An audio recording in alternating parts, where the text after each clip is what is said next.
Students, चलिए start करते हैं बीएससी पार्ट 3 ऑर्गेनिक केमिस्ट्री। ठीक है, बीएससी 3 ऑर्गेनिक। इसमें अपनी एक यूनिट कंप्लीट हो चुकी थी, वो थी कार्बोहाइड्रेट, आपकी 3rd यूनिट थी।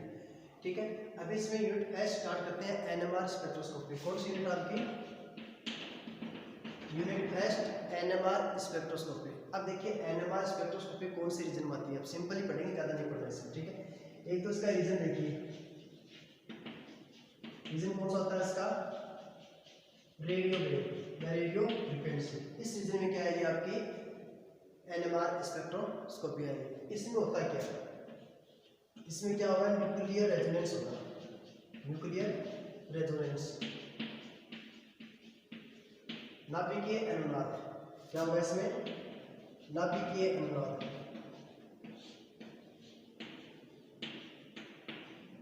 ठीक है, इसमें क्या होगा? नाभिकीय अनुनाद होगा। मतलब क्या होगा, आप किसी कंपाउंड पर जिसका आपको स्पेक्ट्रम निकालना है, उस कंपाउंड पर आप मैग्नेटिक फील्ड लगाओगे, चुंबकीय क्षेत्र लगाओगे, तो चुंबकीय क्षेत्र में क्या होगा कि जो आपका न्यूक्लियस है उसकी एक स्पिन होती है, वो स्पिन क्या होगी? अलग अलग लेवल में बढ़ जाएगी। ठीक है, जैसे देखिए एक बार, अगर आपके पास इलेक्ट्रॉन है, इसकी स्पिन क्या होती है? प्लस माइनस हाफ होती है। ऐसे ही आपका जो न्यूक्लियस होता है नाभिक,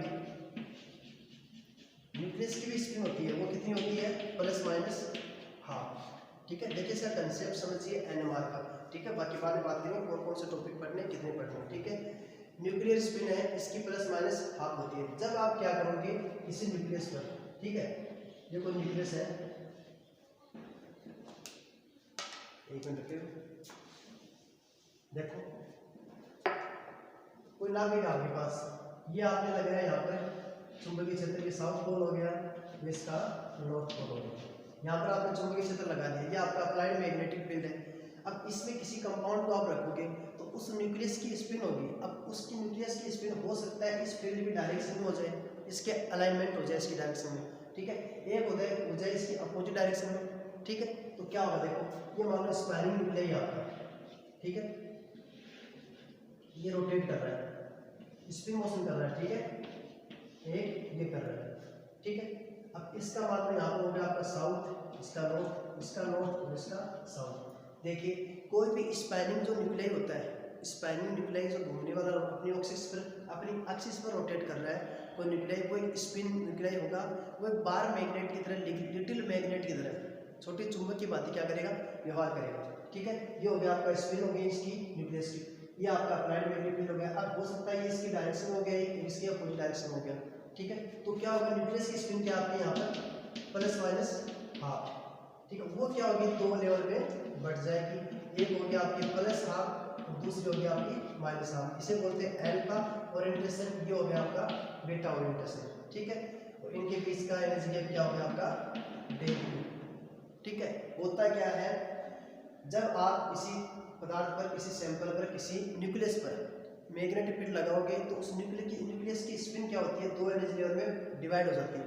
ठीक है, डिवाइड होने के बाद में न्यूक्लियस क्या करेगा? इनके बीच में रेजोनेंस करेगा, उससे क्या प्राप्त होगा? आपका यहाँ पर एक स्पेक्ट्रम प्राप्त होगा, और वही क्या कहलाता है? आपका nuclear spectrum, sorry NMR spectrum कहलाता है। ठीक है, अब देखिए ये तो हो गया आपका न्यूक्लियस की स्पिन होगी, इलेक्ट्रॉन की स्पिन होगी। अब बात करते हैं कौन से न्यूक्लियाई तो एनएमआर स्पेक्ट्रम देंगे और कौन से न्यूक्लियाई एनएमआर स्पेक्ट्रम नहीं देंगे। ठीक है, इसका इंट्रो थोड़ा को टिपिकल अभी, उसके बाद बहुत सिंपल टॉपिक चलेंगे। ठीक है, समझिए इसको एक बार। ठीक है, ये देख लीजिए,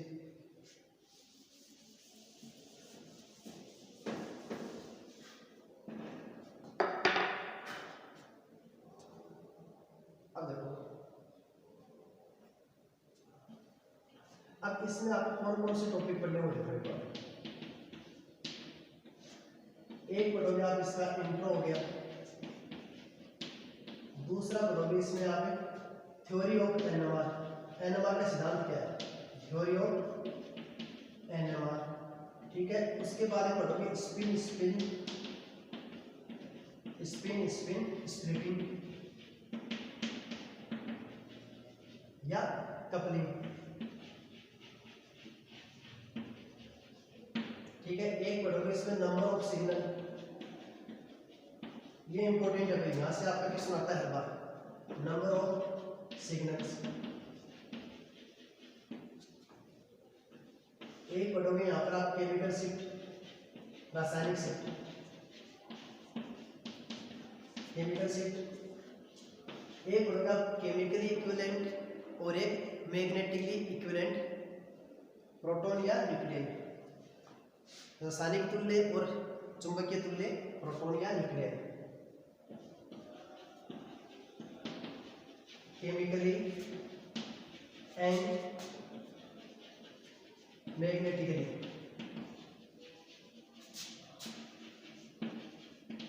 इक्विवेलेंट न्यूक्लियन। ठीक है, ये पढ़ोगे इसमें। फिर आप कुछ एग्जांपल है, पर्टिकुलर 4 एग्जांपल आपके उस कंपाउंड का आपको स्पेक्ट्रम देखना है। ठीक है, स्पेक्ट्रम ऑफ सम कंपाउंड्स। ठीक है, कुछ आपके सिलेक्टिव कंपाउंड है उनका आपको स्पेक्ट्रम देखना है। ये टॉपिक आपके एनएमआर स्पेक्ट्रोस्कोपी में। देखिए इसके अथवा में दूसरा पोर्शन आपके सल्फर वाला कंपाउंड है। ठीक है, तो वो ना पढ़ना पड़े इसलिए आपको ये पार्ट पूरा पढ़ना पड़ेगा, इसमें एक भी टॉपिक आपको नहीं छोड़ना है। ठीक है, तो ये हो गया आपका एनएमआर स्पेक्ट्रम, एनएमआर स्पेक्ट्रोस्कोपी में इतना पढ़ने वाले हैं। इंट्रो की बात कर रहे हैं पहले हम। ठीक है, अभी आपका ये इंट्रो चल रहा है। इस इंट्रो में देखिए हमने बात की है कि एनएमआर स्पेक्ट्रम कि कौन से कंपाउंड आपके एनएमआर स्पेक्ट्रम देंगे और कौन से नहीं देंगे। वैसे देखो आपको बुक में दे रखा है जिसका मास इवन है, न्यूट्रॉन इवन है, इलेक्ट्रॉन इवन है, या फिर इलेक्ट्रॉन ओड है, न्यूट्रॉन इवन है, ऐसा कुछ देख रहा है। आपको ऐसा कुछ नहीं करना।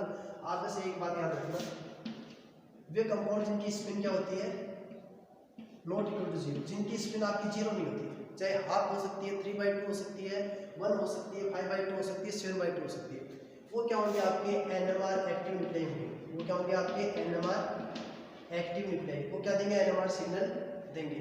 जिसकी स्पिन क्या होती है, वो हाफ होती है, जिसकी स्पिन हाफ होती है वो क्या होते हैं, एनएमआर इनएक्टिव। वो एनएमआर सिग्नल नहीं देते हैं, एनएमआर इनएक्टिव सिग्नल नहीं देंगे। जिसकी स्पिन हाफ होती है, सॉरी जिसकी स्पिन जीरो होती है वो सिग्नल नहीं देते हैं, जिसकी स्पिन जीरो नहीं होगी वो सिग्नल देंगे। अब देखिए ये जो आपकी स्पिन है, ठीक है, इस स्पिन के आधार पर भी इन न्यूक्लियन को कई भागों में बांटा गया है, 2 भागों में बांटा गया है। ठीक है, एक तो आपके क्वाड्रुपोलर होते हैं, नॉन क्वाड्रुपोलर होते हैं, स्फेरिकल है, नॉन स्फेरिकल है। ठीक है, ये न्यूक्लियन हो जाएंगे। फिर एक होता है जो आपके कितने परसेंटेज किसी पर्टिकुलर आइसोटोप का पाया जाता है उसके बेस पर उसके आधार पर हो जाएगा आपका एक कंसंट्रेट न्यूक्लियन, जिसकी नेचुरल अबाउंडेंस ज़्यादा होगी, प्राकृतिक उपलब्धता उसकी ज़्यादा होगी, वो आपका कंसंट्रेट शांत न्यूक्लियन हो जाएगा। जिसकी कम होगी वो आपका डायल्यूट या थर्मोन्यूक्लियन हो जाएगा। ठीक है, इंट्रो में ये पढ़ेंगे इसका। ठीक है, फिर थ्योरी ऑफ एनएमआर आएगी, वहाँ पर हम बात करेंगे कि आप किसी कंपाउंड को मैग्नेटिक फील्ड दे रहे हो। ठीक है, इसमें आपका एक टॉपिक वो रहेगा, वो है टीएमएस, बहुत इंपॉर्टेंट है। टीएमएस टेट्रामेथिल क्यों यूज करते हैं, इसकी सिचुएशन, इसका एडवांटेज है वो देखेंगे। अभी क्या बात करते हैं, थ्योरी ऑफ एनएमआर में किसी कंपाउंड पर आप एनएमआर मैग्नेटिक फील्ड अप्लाई करोगे तो मैग्नेटिक फील्ड अप्लाई करने पर क्या होगा, उसकी स्पिन में क्या चेंज आएगा। ठीक है, उसका जो एनर्जी लेवल है उसमें क्या चेंज आएगा। देखो यहाँ पर एक दो टर्म आती है, एक आपका डीजेनरेट होता है, एक आपका नॉन डीजेनरेट होता है। डीजेनरेट और दूसरा नॉन डीजेनरेट। डीजेनरेट का मतलब है आपका एक लेवल में। ठीक है, जब आप मैग्नेटिक फील्ड नहीं लगा रहे हो तो उस न्यूक्लियस की एनर्जी लेवल क्या होगा, सिर्फ एक एनर्जी लेवल होगा, उसे बोलते हैं डीजेनरेट एनर्जी लेवल। ठीक है, दूसरा क्या होता है, अगर आप मैग्नेटिक फील्ड लगा रहे हो तो आपका स्पिन लेवल अलग अलग एनर्जी लेवल में बढ़ जाएगा। वो न्यूक्लियस का जो एनर्जी लेवल है अलग अलग 2 भागों में बढ़ जाएगा, वो होता है नॉन डीजेनरेट एनर्जी लेवल। ठीक है, और ये कंसेप्ट किसका है, एनएमआर का। ठीक है, ये हो गया। चलिए अब बात कर लेते हैं थोड़ी इसके बारे में, बेसिक इंट्रो के बारे में। ठीक है, ये टॉपिक आपको इसमें पढ़ना है। अब देखिए इसकी बात करते हैं, अब जो एनएमआर न्यूक्लियन इसका क्लासिफिकेशन करते हैं पहले। ठीक है, इंट्रो में आ जाएगा एनएमआर न्यूक्लियन क्लासिफिकेशन। यहाँ पर होगा आपका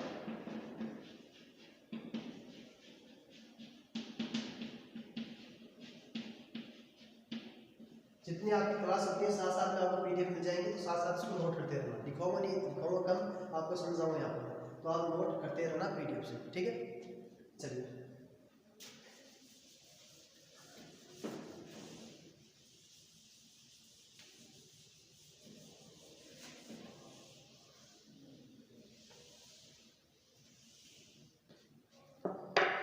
देखिए जो न्यूक्लियाई यहाँ पे, न्यूक्लियाई जो नाभिक है कितने प्रकार के होते हैं, ठीक है। पहले पढ़ेंगे स्पिन के बेस पर, on the basis off spin क्या होती है, आई। इसके बेस पे होंगे दो प्रकार के, कौन कौन से होंगे, एक आपका होता है स्फेरिकल न्यूक्लियाई, स्फेरिकल, या इसे क्या बोलते हैं नॉन क्वाड्रुपोलर, नॉन क्वाड्रुपोलर न्यूक्लियाई। दूसरा होता है आपका नॉन स्फेरिकल, ये होता है आपका क्वाड्रुपोलर।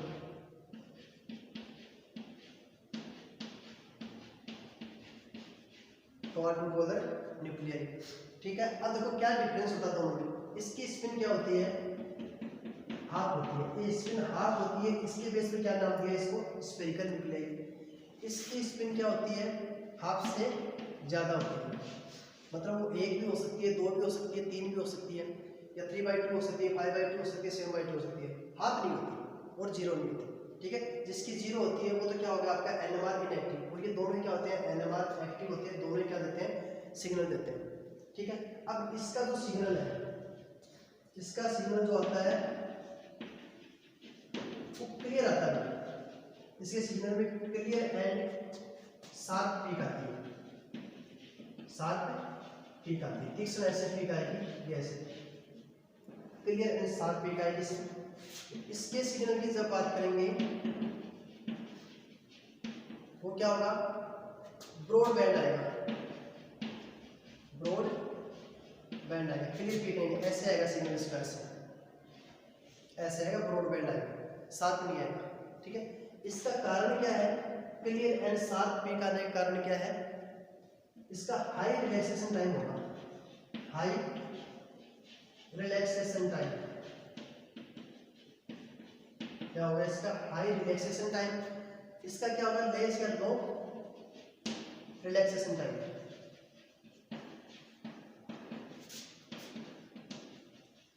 इसे बोलते हैं डेल टी, रिलैक्सेशन टाइम क्या आपका, डेल टी। ये हो गया भाई, स्फेरिकल न्यूक्लियाई हो गया, नॉन स्फेरिकल न्यूक्लियाई हो गया। अब यहाँ पर एक टर्म आई है रिलैक्सेशन टाइम, ये क्या होता है, देखिए ये एक देखो, अब NMR मशीन होती है, स्पेक्ट्रम जो निकालते हैं उसमें दो चैनल होते हैं, ठीक है। उन दो चैनल को आपको रोटेट करना होता है। जब आप सिग्नल दोगे, या मान लो ये सिग्नल आ रहा है आपके पास, ये सिग्नल आने, एक सिग्नल आ गया, फिर यहाँ पर रुक गया, ठीक है, फिर दूसरा सिग्नल आ रहा है, फिर यहाँ पर आके रुक गया, फिर तीसरा सिग्नल आ रहा है। तो ऐसे जो सिग्नल आएंगे आपको 7 सिग्नल आएंगे, अलग अलग आएंगे सिग्नल। उस सिग्नल को देखकर आप कंपाउंड की स्ट्रक्चर बता सकते हो कि उसमें कितने प्रोटॉन है, कितने कार्बन है, एक कार्बन से कितने प्रोटॉन जुड़े हुए, ऐसी कंडीशन, ऐसे आप उसको डिटेक्ट कर सकते हो, ठीक है।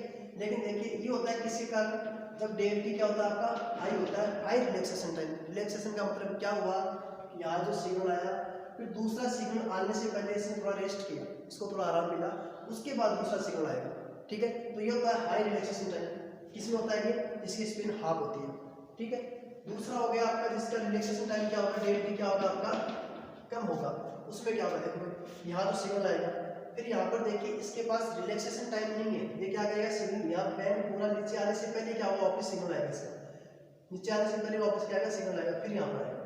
तो ये पूरा ओवरऑल क्या बन जाएगा आपका, ब्रॉड बैंड बन जाएगा, ब्रॉड बैंड बन जाएगा। तो याद रखना है आपको, जो स्फेरिकल न्यूक्लियाई होते हैं उनका सिग्नल क्लियर शार्प प्रसार क्यों होता है, हाई रिलैक्सेशन टाइम के कारण। एक सिग्नल आ गया, फिर रुक गया, फिर दूसरा सिग्नल, उसके कारण होता है। जबकि नॉन स्फेरिकल न्यूक्लियाई होते हैं उनका सिग्नल किसके कारण होता है, उसका सिग्नल क्या आता है, ब्रॉड बैंड आता है, क्यों होता है, लो रिलैक्सेशन टाइम के कारण। उसका रिलैक्सेशन टाइम क्या होता है, कम होता है, ठीक है।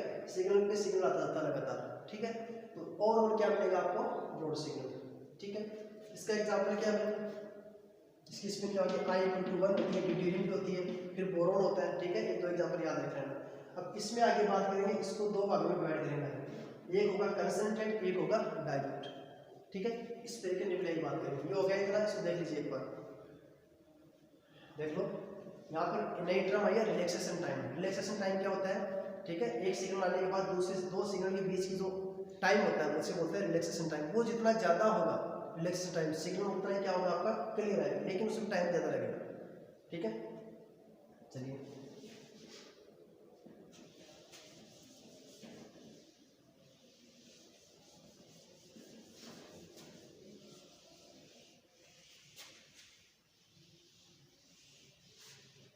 अब देखिए, जो स्पेरिकल न्यूक्लियाई में दो प्रकार के होते हैं। ये होते हैं on the basis of natural abundance, जिसमें क्या होता है हाई नेचुरल अबंडेंस,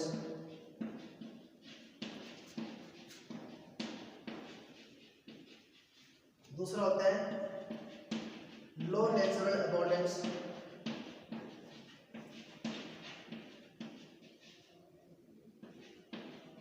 ठीक है, ये इसीलिए बोलते हैं कंसंट्रेट न्यूक्लियाई, कंसंट्रेट न्यूक्लियाई। ये हो गया आपके डाइल्यूट न्यूक्लियाई, डाइल्यूट न्यूक्लियाई। ठीक है, ये हो गया कंसंट्रेट न्यूक्लियाई, ये आपका डाइल्यूट न्यूक्लियाई। ठीक है, देखिए जिनकी नेचुरल अबंडेंस ज़्यादा होती है, ठीक है, वो होती है आपकी कंसंट्रेट न्यूक्लियाई, जिनकी कम होती है डाइल्यूट न्यूक्लियाई। तो इसमें देखिए प्रोटॉन एनएमआर, एग्जांपल क्या है इसका, प्रोटॉन। इसकी नेचुरल अबंडेंस कितनी होती है 99.95%। ठीक है, जितने आपके प्रोटॉन एनएमआर में जितने आपके प्रोटॉन पाए जाते हैं, प्रोटियम 1H प्रोटॉन, उसमें क्या जितने आपके हैं उसमें 99.95% यही होता है आपके। ठीक है, फिर देखिए 19 फ्लोरीन, 31 फॉस्फोरस, 103 रोडियम, ये क्या होता है, ये तो आपके 100% पाए जाते हैं। ये हो गया आपके कंसंट्रेट न्यूक्लियाई। फिर डाइल्यूट की बात करते हैं, तो यहाँ पर देखिए डाइल्यूट कौन सा है, एक एग्जांपल याद रखना, कार्बन 13, ये कितना होता है 1.1% पाया जाता है। मतलब कार्बन के जितने आइसोटोप होते हैं, कार्बन 12 है, 13, 14, उसमें से 13 क्या पाया जाएगा 1.1% पाया जाएगा। ये हो गया आपका डाइल्यूट न्यूक्लियाई, ये हो गया आपका कंसंट्रेट न्यूक्लियाई। तो ये आपका न्यूक्लियाई का क्लासिफिकेशन हो गया, किसके बेस पर हो गया, स्पिन के बेस पर हो गया और नेचुरल अबंडेंस के बेस पर हो गया। ठीक है, उसके बाद में इस एनएमआर स्पेक्ट्रोस्कोपी का जो स्टेटमेंट है या उसका जो थ्योरी है वो पढ़ेंगे नेक्स्ट क्लास में। आई थिंक आज के लिए इतना सफिशिएंट है, इसको एक बार रिवाइज कीजिए, इसको आपको वीडियो के साथ आपको PDF मिल जाएगी। ठीक है, तब तक के लिए